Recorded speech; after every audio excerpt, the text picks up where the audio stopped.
Hi guys, Felicia White here. Today I'm continuing my series on Think and Grow Rich for Women by Sharon Lechter, and we are in Chapter 9, The Power of the Mastermind.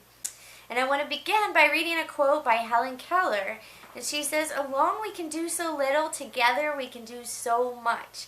That's powerful and so true. When we come together and collaborate and cooperate, it takes on a whole new energy and spirit of itself when we can come together like that in a group. So I'll begin reading. "You have heard the saying, 2 heads are better than one. This has never been more true than today.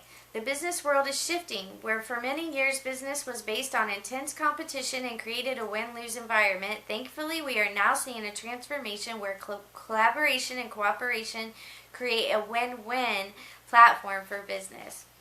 Napoleon Hill first wrote about the power of a mastermind in the early 1900s. His description of the mastermind starts by describing the power that is generated from the benefits of the collective thought from a group of individuals.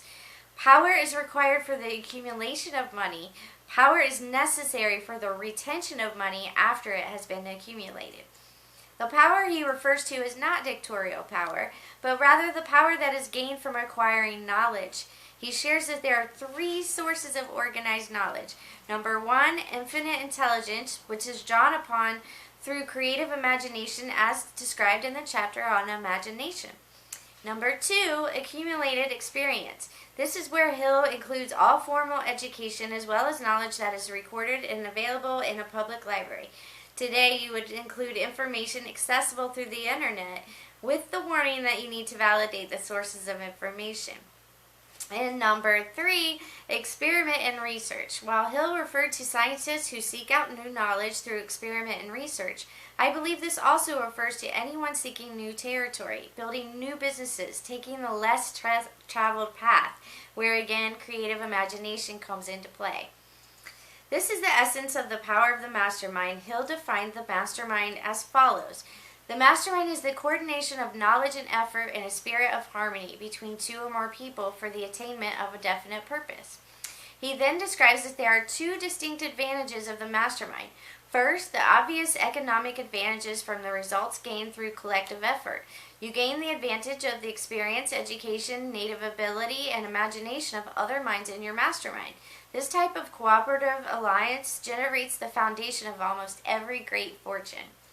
Second, he describes the spiritual benefit of the group effort. No 2 minds ever come together without thereby creating a third intangible, invisible force which may be likened to a third mind. This spirit of harmony creates increased energy that becomes available to each individual in the group. He describes this as the psychic phase of the mastermind. The saying, "the whole is greater than the sum of its parts," refers to the spiritual element.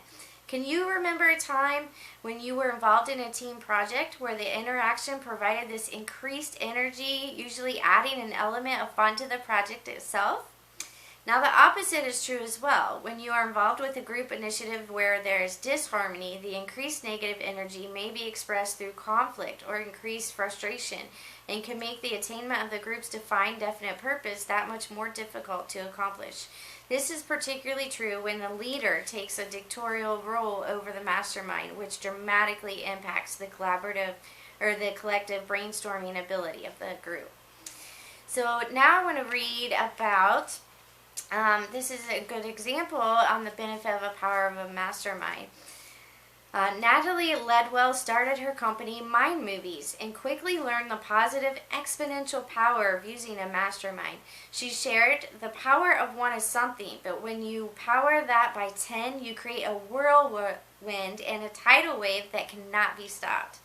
There are so many different networks that you can join to give you a hand and to help you so that your wonderful idea that can change the world will get the power of 10, and then you'll be able to create a tidal wave of change. Napoleon Hill also writes about the powerful mastermind between a man and woman, and that the important mastermind is that between a husband and a wife, and it is most certainly true in my life. I know that my husband and I thoroughly enjoy working together and creating that powerful mastermind between the 2 of us, where we, share ideas on how to grow our business even more. So next I will share with you in the blog post below, which I'll put a link to. I'm going to share with you some ways to create a mastermind, and also share with you the mastermind groups that I'm a part of that has, really changed my business and my life exponentially. So, make sure to check that out. So if you got value out of Think and Grow Rich for Women, the power of the mastermind, go ahead and like, share, and comment below. And again, click the link below to check out that blog post where I will share those, ways to create a mastermind. And I'll see you on the next clip. Bye.